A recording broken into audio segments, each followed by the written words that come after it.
وہ ٹوٹی، ایک اور ٹہنی دی. جب وہ ٹوٹی تو اللہ تعالیٰ کے چاہو جلال کو جلال آ گیا. اللہ تعالیٰ نے حضرت جبرائیل علیہ السلام کو حکم دیا کہ جبرائیل، یہ جنت سے تلوار ذوالفقار لے کر جاؤ میرے علی کے پاس اور اس کو وہ تلوار دو تاکہ وہ اس سے میرے حبیب کی حفاظت کر سکے، میرے دین کی حفاظت کر سکے. حضرت جبرائیل علیہ السلام وہ تلوار ذوالفقار لے کر حضرت علی کی جانب آ رہے تھے اور ساتھ ساتھ یہ پڑھتے جا رہے تھے: شاہ مرداں، شیر یزداں، قوت پروردگار، لا فتح الا علی، لا سیف اللہ ذوالفقار. یہ وہی ذوالفقار ہے جو جب بھی چلی اس نے واصل جہنمی کیا لوگوں کو، کبھی کسی ناحق کے اوپر نہیں چلی. مولا علی کی کبھی بھی کوئی وار کسی مظلوم کے اوپر نہیں چلا، ہمیشہ ظالم کے خلاف چلا، ہمیشہ اللہ کی راہ میں چلا. ایک واقعہ بہت مشہور ہے کہ ایک جنگ میں ایک یہودی کے ساتھ جنگ کر رہے تھے مولا علی، اور قریب تھا کہ وہ واصل جہنم ہو جاتا. وہ زمین پر تھا، مولا علی اس کے اوپر دو زانو کر کے اس کے اوپر سینے پر سوار تھے اور اس کو واصل جہنم کرنے ہی والے تھے کہ اس نے مولا علی کے چہرے کے اوپر تھوک دیا. اب اگر ہم میں سے کوئی شخص ہوتا اور جس کے اوپر اس کا دشمن یہ حرکت کر دے، ہم اور غیظ و غضب میں آ کے اگر 2 منٹ بعد مارنا تھا تو اس کو اگلے سیکنڈ میں مار دیتے. لیکن یہاں پر عجیب ہی منظر دیکھا تاریخ نے. مولا علی اس کو چھوڑ کر سائڈ پر ہٹ گئے. وہ بھی حیران، کہتا ہے یہ کیا ہوا؟ میں نے آپ کے منہ پہ تھوکا ہے، نفرت سے تھوکا ہے، آپ نے مجھے چھوڑ دیا. مولا علی نے ایک تاریخی جملہ کہا، کہتے ہیں دیکھو پہلے میں تمہیں اللہ کے لیے مار رہا تھا، اب جب تم نے میرے منہ پہ تھوک دیا ہے تو میرے اندر مجھ پر غصہ غالب آ گیا ہے. اب اگر میں نے تمہارے خلاف تلوار چلائی تو وہ اللہ کے لیے نہیں خالصاً ہوگا، اس میں میری اپنی بھی ایک غصہ شامل ہوگا کہ میں اپنی ذات سے ریلیٹڈ بھی تمہارے اوپر غصہ نکالوں گا. اس لیے جاؤ، یہ علی سوائے اللہ تعالیٰ کی راہ میں اور حضور صلی اللہ علیہ وسلم کے حکم کے بغیر اپنی تلوار کسی کے خلاف نہیں چلاتا، جاؤ. تو یہ ایک جذبہ ایمانی ہے، یہ ایک جواں مردی ہے، یہ ایک جرات ہے جو کہ لا کر دکھا دیں کسی بھی انسان کے اندر جو مولا علی کے علاوہ موجود ہو کسی میں.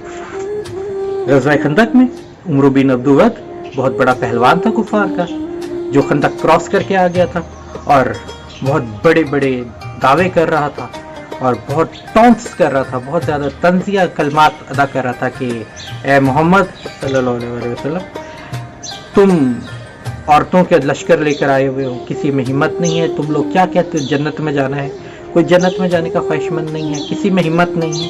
اس طریقے کے وہ تانے تشنے کر رہا تھا. بڑے بڑے جلیل القدر صحابہ وہاں پر بیٹھے ہوئے تھے، لیکن کوئی بھی اس کے جواب میں نہیں آ رہا تھا، کیونکہ وہ ایک نہایت دیو قامت قسم کا اور بڑا ہی مشہور قسم کا پہلوان تھا، کفار کا بہت بڑا سردار تھا.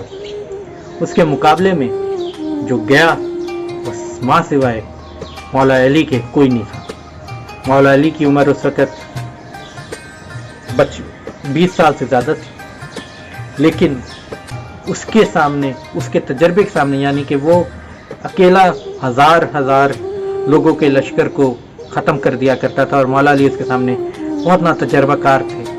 لیکن جب اس کے سامنے گئے اور انہوں نے اس کو ایک ہی وار میں اس کا کام تمام کر دیا تو کفار کو ایک مرتبہ پھر شدید دھچکا لگا تھا کہ جب تک علی موجود ہے مسلمانوں کا کوئی کچھ نہیں بگاڑ سکتا. یہی نہیں، غزوہ خیبر کی طرف اگر آتے ہیں تو بہت مشہور واقعہ، یہودی جو آج تک رونا پیٹتے رہتے ہیں، جو آج تک اسرائیل مسلمانوں کے خلاف اس واقعے کو یاد کر کر کے کڑتا رہتا ہے کہ اور کہتا ہے کہ خیبر تم مسلمانوں کی ہمارے خلاف آخری فتح تھی. وہ کیا فتح تھی؟ وہ کیا واقعہ تھا؟ وہ یہی واقعہ تھا کہ وہ خیبر کا ایک قلعہ تھا اور اس قلعے کے اندر یہودی محفوظ تھے. اس خیبر کے قلعے کو کوئی توڑ نہیں سکتا تھا. کئی دن سے مسلمان ڈیفرنٹ قیادت میں جاتے رہے اصحاب کرام اور شکست ہوتی رہی, انہیں نہیں فتح کر پائے قلعے کو, واپس آ گئے. جب سب تھک ہار گئے اور انہوں نے رسول اللہ صلی اللہ علیہ وسلم سے صحابہ کرام نے عرض کی کہ یا رسول اللہ صلی اللہ علیہ وسلم کیا کیا جائے. حضور صلی اللہ علیہ وسلم مسکرائے اور مسکرا کے انہوں نے فرمایا کہ کل میں علم جھنڈا اس کے حوالے کروں گا جس کے ہاتھ میں اللہ تعالیٰ نے فتح لکھے. سب اسی آرزو میں تھے کہ یہ شرف انہی کو حاصل ہوگا. لیکن جب اگلے دن کا سورج چڑھا تو سارے صحابہ موجود تھے ماں سوائے مولا علی کے. حضور صلی اللہ علیہ وسلم نے دریافت کیا علی کہاں. صحابہ کرام نے جواب دیا کہ وہ تو بیمار ہیں, ان کی آنکھیں دکھ رہی ہیں, وہ تو نہیں مقابلہ کر سکتے, آپ ہم میں سے کسی کو دے دیجیے. رسول اللہ صلی اللہ علیہ وسلم نے فرمایا نہیں, علی کو لے کر آؤ, کیونکہ حضرت علی ہی اس مارکے کو فتح دلا سکتے تھے, فتح یاب ہو سکتے تھے. مولا علی کو لایا گیا, ان کی آنکھیں دکھ رہی تھیں, آشوب چشم کی بیماری ہو گئی ہوئی تھی. انہوں نے رسول اللہ صلی اللہ علیہ وسلم سے فرمایا کہ یا رسول اللہ میری تو آنکھیں دکھ رہی ہیں. حضور صلی اللہ علیہ وسلم نے اپنا لعاب دہن ان کی آنکھوں میں لگایا اور اس کے ساتھ ہی مولا علی کا فرمان ہے کہ ان کی آنکھوں میں اتنی زیادہ نور آ گیا جو پہلے بھی نہیں تھا. اس کے بعد انہوں نے حضرت علی کو کہا کہ جاؤ علی, اللہ تعالیٰ تمہیں فتح یاب کرے. مولا علی جب گئے تو ان کے مقابلے میں یہودیوں کا بہت بڑا پہلوان, بہت بڑا سردار مرحب آیا, اور وہ جس غرور تکبر کے ساتھ میدان میں آیا کہ مجھے مرحب کہا جاتا ہے اور میں یہ کر دوں گا وہ کر دوں گا, تو اس کے جواب میں مولا علی نے بھی فرمایا کہ میں وہ ہوں جس کی ماں نے میرا نام حیدر رکھا ہے. حیدر نام سننا تھا. مرحب ایک دفعہ چوکا اور کہتے حیدر ابو طالب کے بیٹے. انہوں نے کہا ہاں. تو کہتا ہے کہ جاؤ بچے, فضول میں مارے جاؤ گے. میں نہیں چاہتا کہ میں تمہیں مار دوں, اس لیے کیونکہ ہم عرب والوں میں ایک یہ روایت ہے, رواج ہے کہ اگر ہم ایک مرتبہ ایک دسترخوان کے اوپر کسی کے ساتھ کھانا کھا لیتے تو ہم اس کی اولادوں کو مارتے نہیں ہیں. ایک وقت آیا تھا, ایک اتفاق ہوا تھا کہ تمہارے والد ابو طالب کے ساتھ میں نے کھانا کھایا تھا, تو میں تمہیں نہیں مارنا چاہتا. مولا علی مسکرائے اور کہتے ہیں کہ مگر میں تو تمہیں مارنا چاہتا ہوں اللہ کی رضا کے لیے, رسول اللہ صلی اللہ علیہ وسلم کی رضا کے لیے. اور اس کے بعد مرحب نے مولا علی کے اوپر وار کیا, لیکن ایسا وار تھا جو کہ مولا علی شیر خدا کا کچھ نہیں بگاڑ سکا. اور اس کے بعد جب مولا علی نے مرحب پر وار کیا, کیا وار کیا کہ سر سے لے کے پاؤں تک 2 حصوں میں تقسیم کر کے اس کو پھینک دی. یہ ہوتا ہے حیدر, یہ ہوتا ہے اللہ کا شیر, یہ ہوتا ہے مولا علی. جی مولا علی جن کے بارے میں حضور صلی اللہ علیہ وسلم نے یہ فرمایا ہے کہ جس کا مولا میں ہوں اس کے مولا علی ہے. من کنت مولا فہذا علی مولا. صرف یہی نہیں, ایک اور حدیث ہے جس میں یہ کہا جاتا ہے کہ میں علم کا شہر ہوں اور علی اس کا دروازہ ہے. جی مولا علی کے پاس جتنا علم تھا, اگر آج کی دنیا میں مولا علی کا علم موجود ہوتا, مولا علی موجود ہوتے, تو آج کا انسان مریخ پہ جانے کی کوشش کر رہا ہے.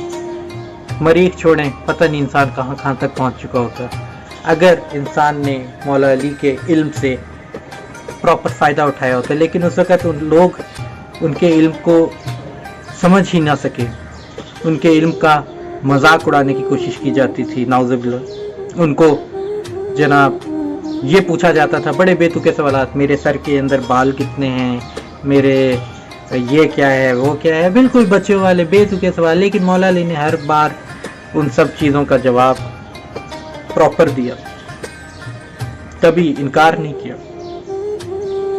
بہت زیادہ لمبی ویڈیو ہو گئی ہے, مگر مولا علی کے فضائل بیان کرنے کے اوپر آئیں تو پتہ نہیں کتنے گھنٹوں کی ویڈیو بن جائے لیکن فضائل ختم نہیں ہوتے. جیسے کہ میں نے شروع میں بھی کہا تھا, دوبارہ کہوں گا, بعد از رسول اللہ صلی اللہ علیہ وسلم مولا علی سب سے بزرگ و برتر شخصیت ہے اور تا قیامت رہیں گے.